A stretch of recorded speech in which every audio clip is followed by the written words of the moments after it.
ফরিদপুরে এবছর সরিষা চাষ লক্ষ্যমাত্রা ছাড়িয়ে গেছে। তেলের চাহিদা বৃদ্ধি ও দাম ভালো পাওয়ায় অন্যান্য ফসলের তুলনায় সরিষা চাষে আগ্রহ বাড়ছে কৃষকদের। আবহাওয়া অনুকূলে থাকলে এবার ফলনও লক্ষ্যমাত্রা ছাড়িয়ে যাবে বলে আশা কৃষি কর্মকর্তাদের। ফরিদপুর প্রতিনিধি কামরুজ্জামান সোহেলের রিপোর্ট জানাচ্ছেন ফারহিন ইসলাম টুম্পা। ফরিদপুরের ৯টি উপজেলায় গেল বছরের তুলনায় এবার প্রায় ২,০০০ হেক্টর বেশি জমিতে সরিষার আবাদ হয়েছে। জেলার দিগন্ত মাঠ জুড়ে এখন শোভা পাচ্ছে সরিষার ফুল। উচ্চ ফলনশীল বাড়ি ১৪, বাড়ি ১৫, বাড়ি ১৬, বিনা ৪ সহ টরি ৭ জাতের সরিষার চাষ করেছেন কৃষকরা। আবহাওয়া অনুকূলে থাকায় ভালো ফলনের আশা তাদের।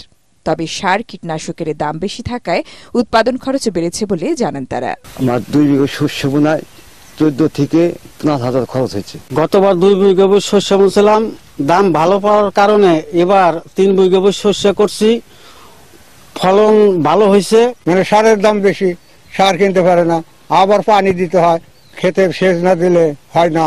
এগুলো দিয়ে দেখা যায় যে অনেক টাকা খরচ হয়ে যায়। সারের দামটা একটু কমাইতো তাহলে আমরা আরো বেশি শস্য আবাদ করতে পারতাম আগামীবার। জেলা কৃষি সম্প্রসারণ অধিদপ্তর বলছে, কৃষকদের সরিষা বীজ ও সার প্রণোদনা হিসেবে দিয়েছেন তারা। প্রতি মৌসুমে ফরিদপুর জেলায় আমাদের সরিষা আবাদের লক্ষ্যমাত্রা নির্ধারণ করা হয়েছিল ১৪,৪৬৩ হেক্টর এবং অর্জন হয়েছে ১৩,৪৯৫ হেক্টর। অর্থাৎ কিছু জমিতে আমরা এবার সরিষা কম হয়েছে। তার একটি মাত্র কারণ হচ্ছে রবি মৌসুমের শেষে যে আমাদের ব্যাপক বৃষ্টিপাত হয়েছে, যার জন্য জমিতে দেরিতে জো আসার জন্য আমাদের ৪-৫০০ হেক্টর জমিতে সরিষার যে লক্ষ্যমাত্রা তার চেয়ে কম হয়েছে।